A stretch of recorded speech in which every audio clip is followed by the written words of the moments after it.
Three horrible booking decisions from AEW WrestleDream 2024. We are going to break them down, and some of you will agree with these, some of these you won't agree with. But I will think that most of us will agree that WrestleDream was actually a pretty good show from top to bottom, whether it was the opener with Jay White and Hangman Page or the main event, which was certainly newsworthy. Bryan Danielson dropping the AEW World Heavyweight Championship to Jon Moxley in the main event. Bryan Danielson's career on the line and full-time career. And now he's done as a full-time wrestler. Jon Moxley going over Bryan Danielson, who has been working injured, nagging injuries. He's expected to get neck surgery.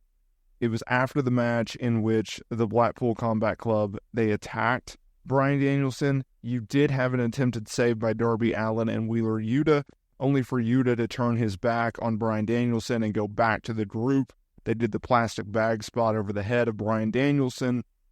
You, of course, had the stretcher job. There was a bunch of babyfaces. They ran out. They tried to make the save. They could not even the odds, and that was a very somber and almost depressing way to end this pay-per-view event, but that's exactly what they did. Now, with that being said, let's get into the top three. Number 3, it was a TNT Championship match between Jack Perry and Shibata. This was newsworthy after the match, but the actual match itself, well, it had a lackluster finish. It actually had a crappy finish. So what happened? There was a spot where Shibata had Perry in a sleeper, but Shibata, since he was on his back, his shoulders were on the mat, and the referee counted 1, 2, 3. And then there was just confusion. And then the fans just started absolutely crapping all over this crappy finish, and they hated this finish, and they were booing this finish out of the water, and rightfully so. And people were like, wait a minute, what? You cannot do this, because it makes Shibata, who I get he's over, and I understand why he's over, but he's never going to be a top guy in this promotion.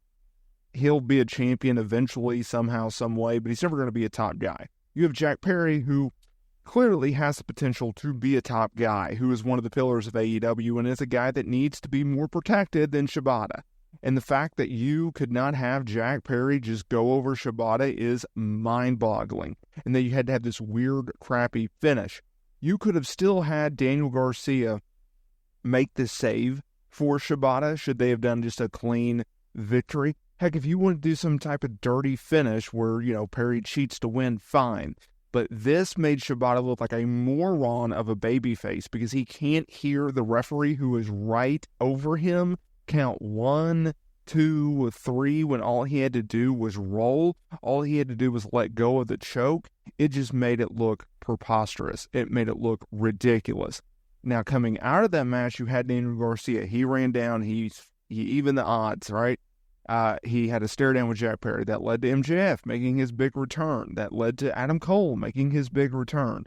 But it still was a crappy finish. It was still something in which AEW dramatically could have changed. This was something in which the producer should have been like, yeah, we're not going to do that finish. And if it was the producer's idea, then one of those wrestlers, Shibata has a ton of experience, Jack Perry's been around for a minute, somebody should have said, hey, you know what? That's not a very good finish, regardless of the payoff with all the returns. And if the idea was, well, we're going to have this crappy finish, but we're going to protect Shibata, even though he doesn't need to be protected. And we're not going to put Jack Perry over strongly, even though he's one of our best heels. No. We're going to do this finish. But the fans are going to love the fact that MJF is back. The fans are going to love that Adam Cole is back. It's like, I hate that finish. I hate that finish. That was a bad finish.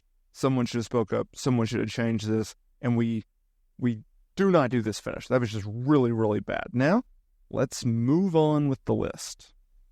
At number 2, it was a tag team title bout. It was the Young Bucks defending against Private Party, Isaiah Cassidy and Mark Quinn.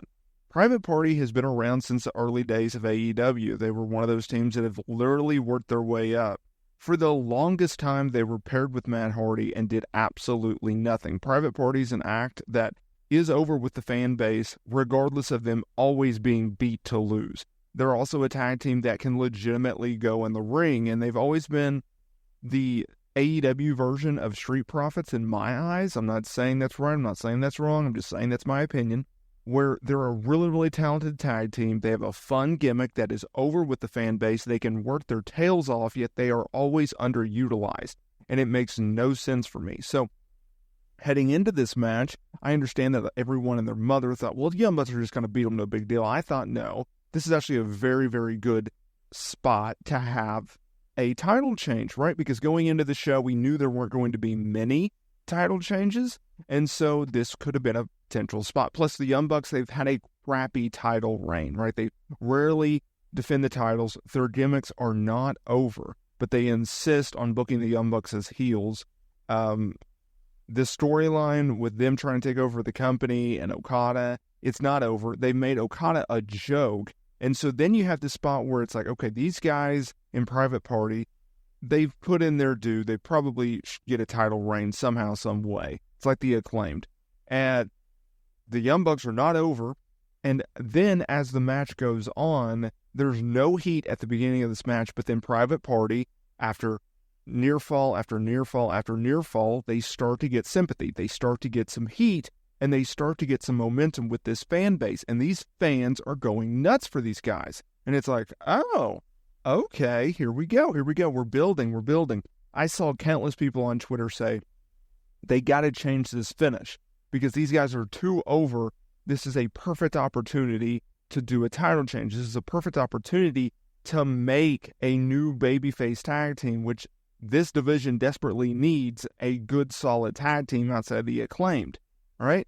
And they didn't do it. No, despite the fact that the babyfaces were super duper over in this match, despite the fact that the babyfaces are over in general, and the fact that they can work and they got a good look, it's like, no, we're going to keep the titles on the Young Bucks, a dead gimmick. All right? This gimmick is bad. But they went with it, and it's like, ugh, whatever. It was a wasted opportunity.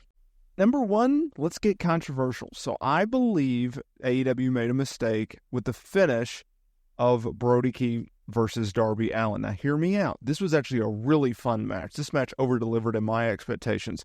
Your classic big man versus small man type match. These guys worked really well with each other. Brody King is a guy that I feel like has been underutilized in AEW. He has always been paired with Aleister Black, who I've always thought was a overrated wrestler who takes himself way too seriously, and reports and rumors that he doesn't like doing jobs, I think is pretty evident in their booking. And you have Brody King, he has a different gimmick, he looks different, he has a presence to him, he can work his tail off. He's also a really likable guy if you see any of his outside of the ring interviews. And he worked well with Darby Allin. Now, I'm not saying that King should have won this match. I don't think so, because Darby Allin, he's one of the pillars of AEW. You got to always keep him strong. He's one of your over baby faces, most over baby faces, maybe your most over baby face on the roster. And he had just come off a really stupid win over Jon Moxley to set up Jon Moxley's World Heavyweight title reign. So I'm not saying that they should have switched the finisher. What I am saying is, I thought you could have protected King a little bit more. Look, he's a monstrous heel. Why is he shaking hands with Darby Allin after losing one of the biggest matches of his entire career? Should he have laid out Allin after the match? Maybe. I can see the argument of, well, you don't want King to lay him out after the match because then that would set the precedent for a rematch, and we don't necessarily want to beat King twice. So I get that. But why don't you just not have him shake his hand, right? Like, just reject it. Or here's a better idea. Don't let him do anything after the match. Just have him walk to the back, right? It's quite easy. I just thought it took away from Brody King. I thought it took away from his presentation.